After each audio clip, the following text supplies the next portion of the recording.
With fentanyl use on the rise, the demand for the deadly drug forcing dealers to use alternatives to keep up with illegal sales. Another synthetic opioid, first developed in the 50s, is falling back into the hands of Americans now. It is 40 times more powerful than fentanyl. From Pennsylvania to Tennessee, public health authorities are warning that Nitazine overdoses are raising concerns in their home states. For deeper analysis here into the nationwide opioid crisis, director of the McGill University Office for Science and Society, Dr. Joe Schwarcz, joining us now. Doctor, thank you so much for being here. Glad to be here. And we know that Nitazine, like fentanyl, is usually laced with other drugs. The DEA is now calling the drug a public health concern. What do we need to know about Nitazine? What makes that drug so much more powerful than fentanyl? Well, first of all, Nitazine is not one substance. It's a class of drugs. It's a family of drugs.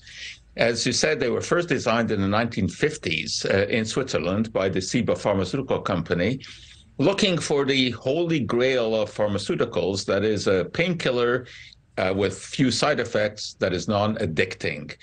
Morphine, of course, has long been used as a painkiller, but it is addictive.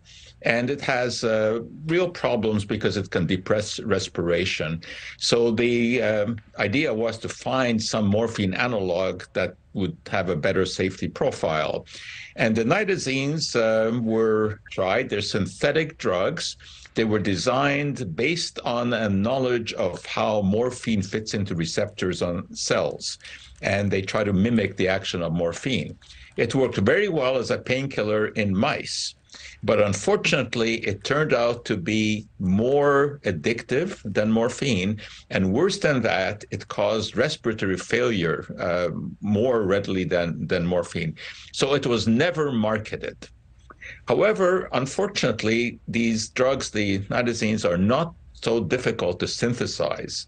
And anyone with a basic background in organic chemistry can do that. And clandestine labs can crank out these substances. So for the street dealer, the holy grail is to find a substance that is not easily detectable, that cannot be readily traced to them, and that will make their buyers addicted.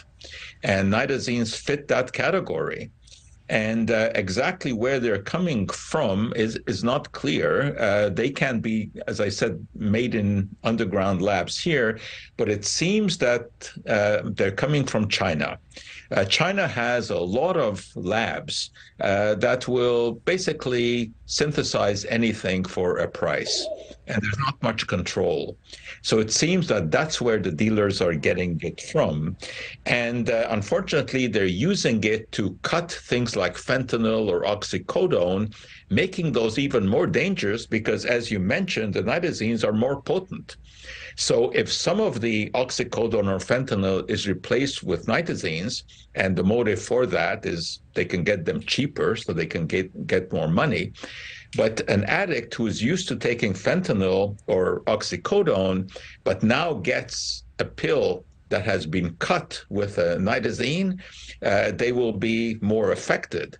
So if they take the dose that they're usually taking, now that dose becomes too high because some of the drug has been replaced by the more potent Nitazine. I mean, doctor, I'm sorry to interrupt. It sounds like a nightmare scenario, something that is more addictive and causes respiratory failure. Is there any way to know if something has been adulterated with Nitazine? Well, unfortunately, it has to go to a lab. There's no simple way to know this. Unlike fentanyl, there are some simple test strips that can detect that drug. In order to detect the Nitazines, it has to be a proper chemical lab that can do that.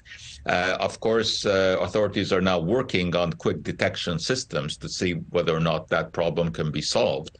But for now, someone who's buying a drug on the street and is used to buying fentanyl and they've been sort of getting away and not dying because of it, they don't know that the new pill that they're buying is actually more dangerous than the one that they've been using. And Dr. Schwarcz, I wish we had more time. Very last question in just about 10 or 15 seconds. You mentioned this may be coming from China. It's not exactly sure yet. Why would China want to introduce this into a U.S. market? Is it simply for profit, or is there something potentially more nefarious going on here? Oh, no. I would doubt that there's something more nefarious. I think it's purely money. I mean, I don't think it's being done by the Chinese government. I think that there are just enough clandestine labs in China that will synthesize anything that you want synthesized for money. I really appreciate that context. Thank you so much for joining us tonight. It's an important topic. Dr. Joe Schwarcz, appreciate your time.